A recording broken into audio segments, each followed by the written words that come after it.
Olá, amigos do canal Redemptoris Mater. Sejam muito bem-vindos. Hoje vamos falar sobre uma passagem que está na segunda carta de Pedro, no capítulo 3, versículos 8 a 14, na qual há uma descrição do fim dos tempos e da nova criação. Portanto, é uma passagem escatológica. A escatologia é a explicação das coisas que devem acontecer no fim dos tempos. Trata do destino final do homem e do mundo. A passagem é a seguinte: mas os céus e a terra que agora existem são guardados pela mesma palavra divina e reservados para o fogo no dia do juízo e da perdição dos ímpios. Virá o dia do Senhor como ladrão. Naquele dia, os céus passarão com ruído, os elementos abrasados se dissolverão, e será consumida a terra com todas as obras que ela contém. Uma vez que todas essas coisas se hão de desagregar, considerai qual deve ser a santidade de vossa vida e de vossa piedade, enquanto esperais e apressais o dia de Deus.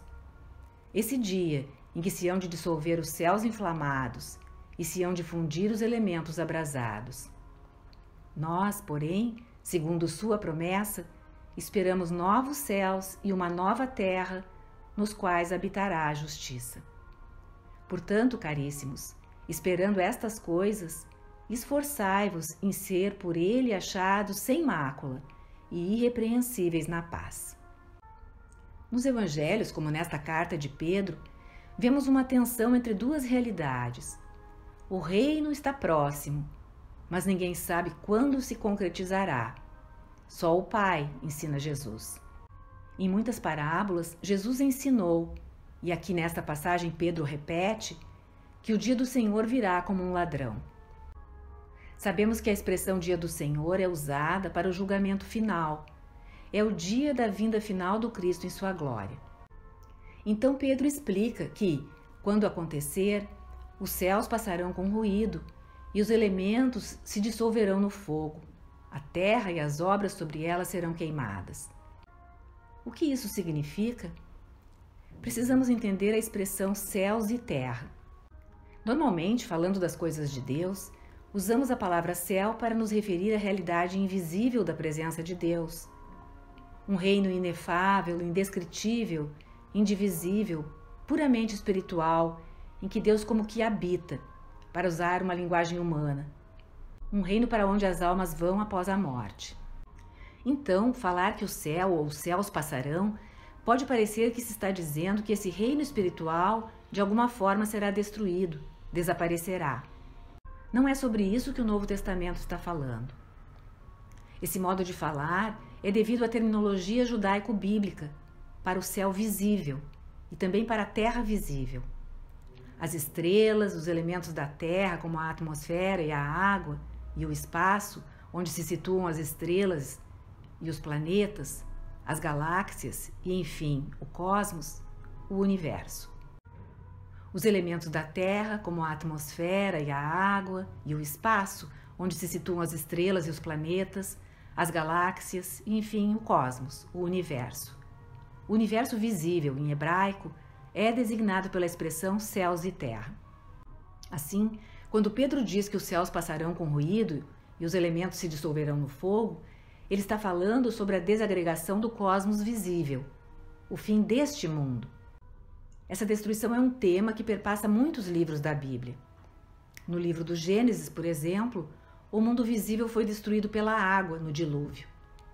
Quando as águas baixaram, Deus prometeu a Noé que o dilúvio não se repetiria. Ao longo da Escritura, os profetas mencionam que haverá uma grande destruição, incluindo os céus e a terra, através do fogo, no fim do mundo.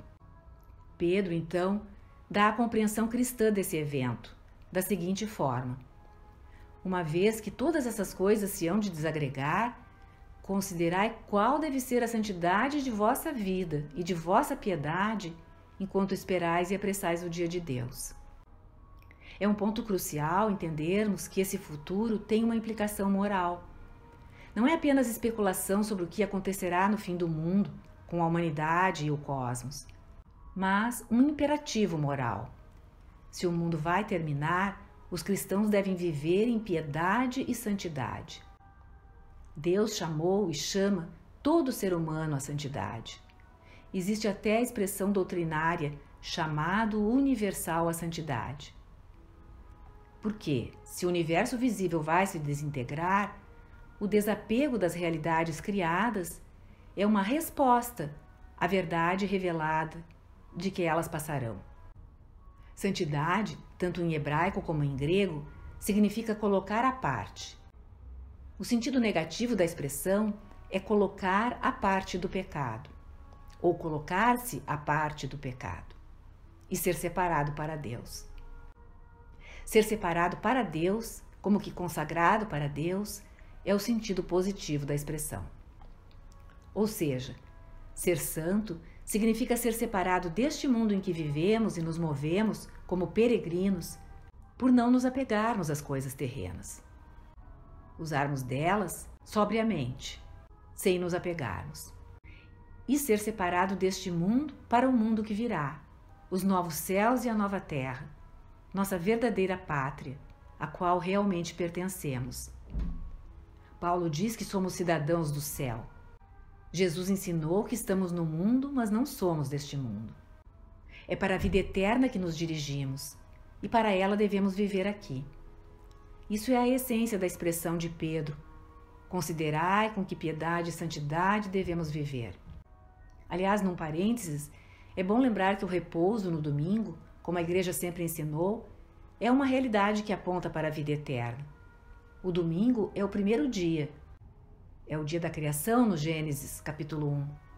Mas é também o 8º dia, o dia da ressurreição de Jesus, em que começou a nova criação, ainda em semente. Guardar o domingo, expressão que a igreja usa, é um modo de antecipar os novos céus e a nova terra, que já começaram no dia da ressurreição do Senhor, no domingo de Páscoa. Se cremos que Jesus ressuscitou, em antecipação do que ocorrerá conosco, precisamos viver cada semana lembrando que esse mundo passará e um mundo muito maior virá. É o que a Escritura nos revela. Por exemplo, em Isaías, o grande profeta do Antigo Testamento, cujo capítulo 65, versículo 17, Jesus cita tantas vezes. Diz Isaías: pois eu vou criar novos céus e uma nova terra. O passado já não será lembrado, já não volverá ao espírito, mas será experimentada a alegria e a felicidade eterna daquilo que vou criar. E também no capítulo 66, versículo 22, diz Isaías: pois, assim como os novos céus e a nova terra que vou criar devem subsistir diante de mim, declara o Senhor, assim devem subsistir vossa raça e vosso nome. Então, a partir desses ensinamentos revelados, Pedro arremata: nós, porém, segundo sua promessa, esperamos novos céus e uma nova terra, nos quais habitará a justiça. Pedro está nos incitando a que sejamos zelosos para ser encontrados sem mancha no dia do Senhor, em santidade e em paz.